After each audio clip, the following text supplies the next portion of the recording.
Mirëmëngjesi të nderuar teleshikues, ja ku takuam sërish në emisionin e përditshëm What Happened Today, ku do t'jemi së bashku çdo ditë në orën 07:30. Data sot shënon 18 dhjetor dhe ne kemi përgatitur për ju disa informacione me ngjarjen më të rëndësishme të ditës, të cilat ju ftoj që t'i ndiqni. 18 dhjetori është dita 352 e kalendarit gregorian, kështu që deri në fund të vitit kanë mbetur edhe 13 ditë. Lindje 1878. Lindi Josef Stalin, politikan rus. 1913. Lindi Willy Brandt, politikan gjerman dhe kancelar i Gjermanisë nga 1969 deri 1974. 1980. Lindi Christina Aguilera, këngëtare amerikane. Vdekje 1737. Vdiq Antonio Stradivari, prodhues italian i violinave. 1803. Vdiq Johann Gottfried Herder, letrar gjerman. 1980. Vdiq Dortisa Kreseric, shkrimtar kroat. 1981. Vrau veten kryeministri i Shqipërisë Mehmet Sheu. 2013. Vdiq Fatos Sela, aktor i teatrit. Ndërkohë kemi përgatitur për ju biografinë e Josef Stalin, i cili ka qenë udhëheqësi i Bashkimit Sovjetik. Për më tepër ju ftoj të ndiqni materialin e përgatitur.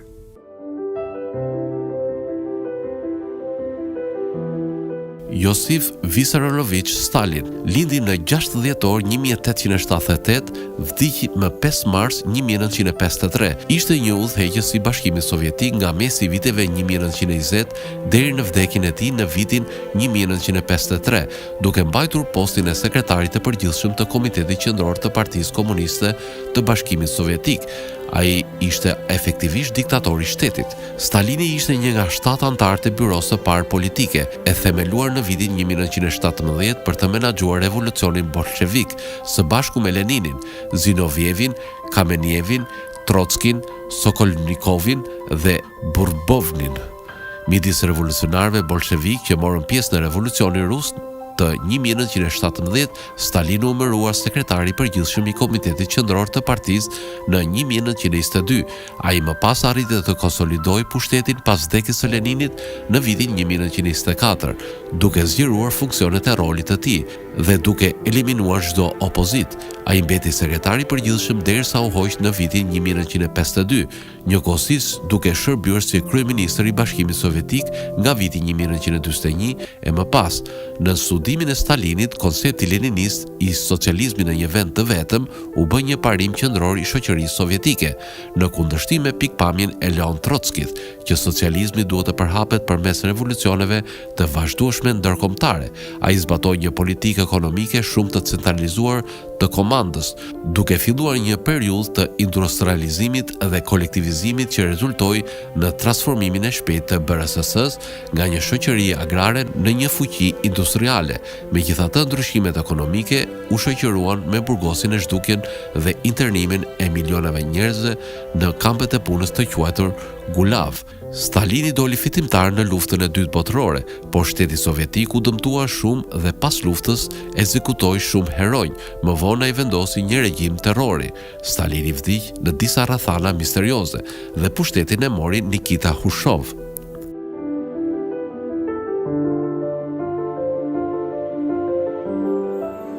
Tani do të kalojmë në rubrikën Kuriozitete, ku sot do të flasim për Valentinon. A e dini se si u themelua Valentino? Valentino është një shtëpi modus luksoze italiane themeluar në vitin 1960 ka Valentino Gravani dhe pjesë e Valentino Fashion Group, që nga viti 2008 drejtor kreativ është Pierpaolo Piccoli, së bashku me Maria Grazia Ciurli që nga viti 2008 deri në vitin 2016. Selia e kompanisë është në Milano, ndërsa drejtimi kreativ është në Rom. Licenca Valentino Beauty mbahet nga L'Oreal. Valentino u themelua në vitin 1960 kur karavani hapi një shtëpi mode në Via Condotti në Rom të Italisë, me mbështetjen e babait të tij dhe bashkëpunëtori i babait të tij, Giancarlo Giametti. Debutimi ndërkombëtar i Valentinos u zhvillua në vitin 1962 në Firenze, kur ishte qyteti i modës italiane i kohës. Valentino fitoi popularitet në vitin 1967 pasi publikoi koleksionin e tyre pa ngjyrë, i cili përbëhej nga veshje të bardha, bezh dhe filishi. Koleksioni nuk përdori asnjë model psikodelik dhe dizajni përdorur zakonisht gjatë asaj kohe. Logoja Vogue prezantua gjithashtu nga vitet pasuese. Logoja Vogue prezantua gjithashtu në vitet pasuese pasi marka u zgjerua në New York dhe Rom, pasi organizoi shfaqjen e parë të veshjeve për meshkuj Valentino në 1985 në javën e modës në Milano. Valentino gjithashtu veçanërisht ka dizajnuar fustane në sërie për Elizabeth Taylor, Anne Hathaway, princeshën Madeline të Suedis dhe Nicola Petsofi, Hunter Courtney Cox dhe Jennifer Lopez. Në vitin 1998, karavani dhe Giametti e shitën kompaninë për rreth $300 milion.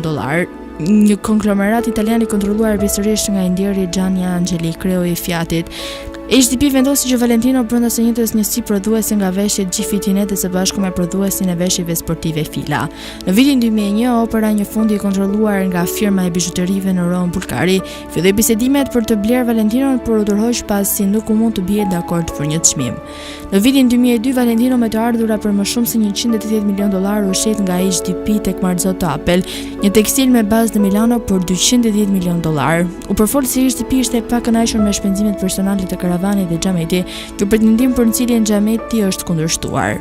Familja Marzotto, e cila kontrollonte Valentino përmes disa kompanive mbajtëse, duke përfshirë Tridus RSL, PFC, hoqi arstetet e saj të modës në vitin 2005 për të krijuar Valentino Fashion Group.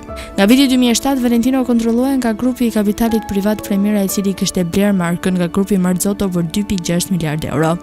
Më vonë atë vit, Valentino dhe Giametti njoftuan se të dy do të jepnin dorëheqje nga kompania në fillimin e vitit 2008. Në vitin 2008, Valentino hapi butikun e tij të parë në Kin në Pencilo Palace Hotel në Pekin. Deri në dhjetor të vitit 2009, i goditur nga kriza financiare, Valentino duhej të ristrukturonte borxhin e saj.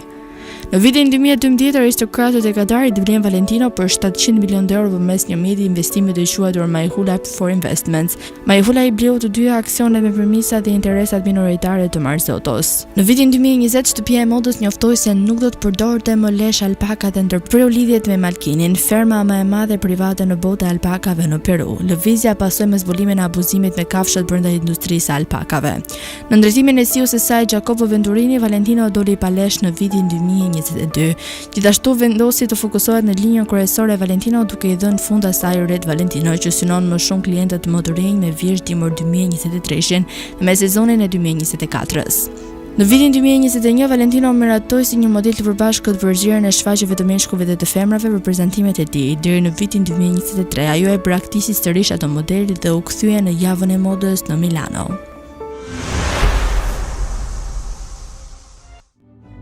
Tani do të kalojmë në rubrikën Ne dhe Shëndeti.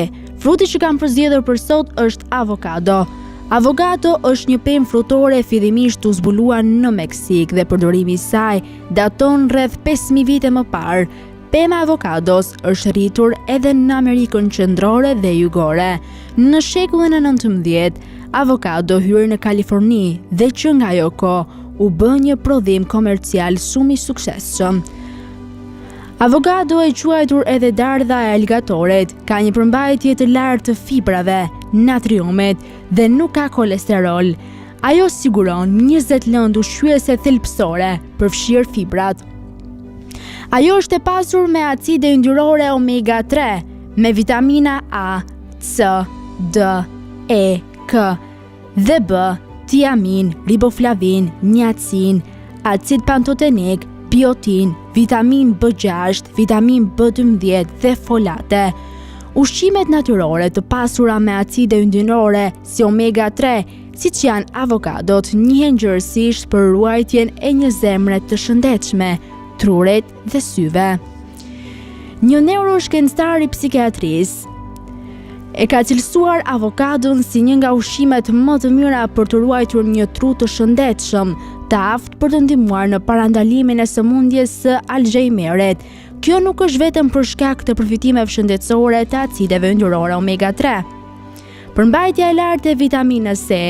Dozat e larta të vitaminës E mund të neutralizojnë radikalet e lira dhe akumulojnë proteinat, gjë e cila në rast të kundërt çon në humbje të kujtesës dhe me pacientët me Alzheimer. Acidet yndyrore. Këto lloje yndyrnash ndihmojnë për të kontrolluar trigliceridet dhe qarkullimin e gjakut, për të ulur nivelet e kolesterolit në gjak dhe për të mbajtur në kontroll nivelet e diabetit. Folate. Kjo vitamin B e tretshme në ujë nxit për hapjen e qelizave të shëndetshme dhe zhvillimin e indeve. Sipas Institutit Kombëtar të Ushqimit të Shëndetshëm, kjo është e veçantë e rëndësishme gjatë periudhave të ndarjes së shpejtë të qelizave dhe gjatë rritjes, siç janë fazat e fëmijërisë dhe shtatzanisë. Folati gjithashtu është thelbësor për metabolizmin dhe ndihmon në ruajtjen e niveleve normale të aminoacideve. Luteina është një karotenoid që mbron kundër disa kancerave dhe redukton rrezikun e degenerimit makular, shkaku kryesor i verbërisë tek të moshuarit dhe të rriturit mbi 65 vjeç. Acidi oleik dhe kaliumi, të dyja këto lëndë ushqyese ndihmojnë në reduktimin e kolesterolit dhe rrezikun e rritjes së presionit të gjakut.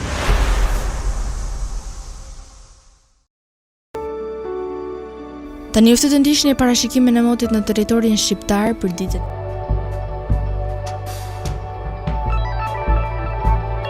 Territori shqiptar për datën 18 dhjetor 2025 do të jetë në ndikimin e masave ajrore relativisht të qëndrueshme, duke sjellë mot kryesisht me vranësira dhe intervale kthjellimesh në disa zona. Paraditja do të shoqërohet me vranësira të shpeshta në pjesën më të madhe të territorit, ndërsa pasditja sjell përmirësime graduale dhe intervale me diell kryesisht në zonat jugore dhe juglindore. Temperatura minimale pritet të zbresë deri në 3 gradë Celsius, ndërsa ajo maksimale të arrijë deri në 17 gradë Celsius në zonat e ulta dhe bregdetare. Gjatë ditës priten rreth 2 deri në 3 orë diell në zonat ku vranësira do të jenë më të pakta. Era do të fryejë lehtë nga drejtimi juglindor me shpejtësi 2 deri në 4 metra për sekond. Deti do të ketë dallgëzim të ulët rreth 1 ball. Indeksi ultraviolet për Tiranën më 18 dhjetor 2025 pritet të jetë i ulët rreth 1. Sipas të dhënave astronomike, lindja e diellit në Tiranë më 18 dhjetor do të jetë rreth orës 6:54 minuta, ndërsa perëndimi rreth orës 16:20 minuta. Temperaturat minimale dhe maksimale për disa nga qytetet kryesore të Shqipërisë do të jenë si më poshtë. Shkodër, 11 deri në 14 gradë Celsius. Kukës, 9 deri në 12 gradë Celsius. Peshkopi, 8 deri në 11 gradë Celsius. Tiranë, 13 deri në 16 gradë Celsius. Durrës, 12 deri në 17 gradë Celsius. Kavaj, 11 deri në 16 gradë Celsius. Elbasan, 12 deri në 15 gradë Celsius. Bera, 11 deri në 16 gradë Celsius. Korçë, 6 deri në 9 gradë Celsius. Vlorë, 13 deri në 16 gradë Celsius.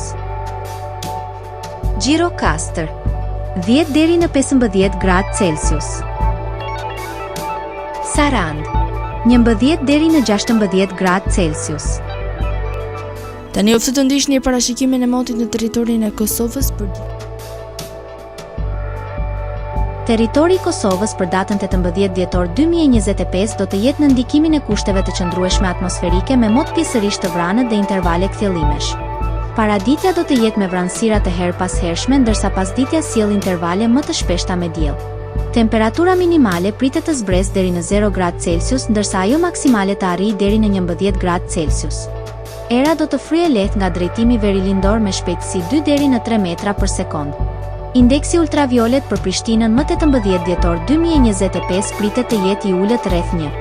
Sipas të dhënave astronomike, lindja e diellit në Prishtinë më 18 dhjetor do të jetë rreth orës 6:53 minuta, ndërsa perëndimi rreth orës 16:10 minuta. Temperaturat minimale dhe maksimale për disa nga qytetet kryesore të Kosovës do të jenë si më poshtë. Mitrovica, 3 deri në 10 gradë Celsius.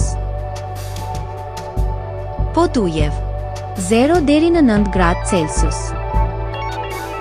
Skënderaj, 0 deri në 10 gradë Celsius. Pej, 6 deri në 11 gradë Celsius. Prishtinë, 2 deri në 10 gradë Celsius.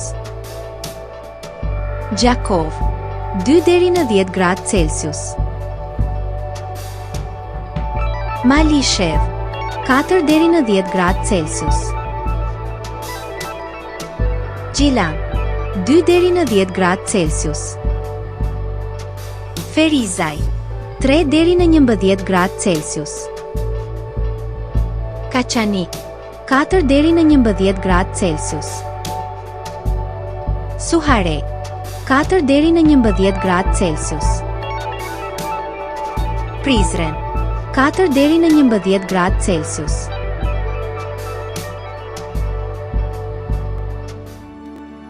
Të nderuar teleshikues, kjo është e gjithçka e përgatitur për emisionin e sotëm. Bashkë do të takohemi sërish nesër në të njëjtën orë. Ndërkohë fyt të ndiqni programacionin në vijim të Drita Televizionsi dhe mos harroni të na ndiqni në rrjetet tona sociale, TikTok, Instagram, Twitter dhe Facebook, si dhe në websajtin ton drita.tv.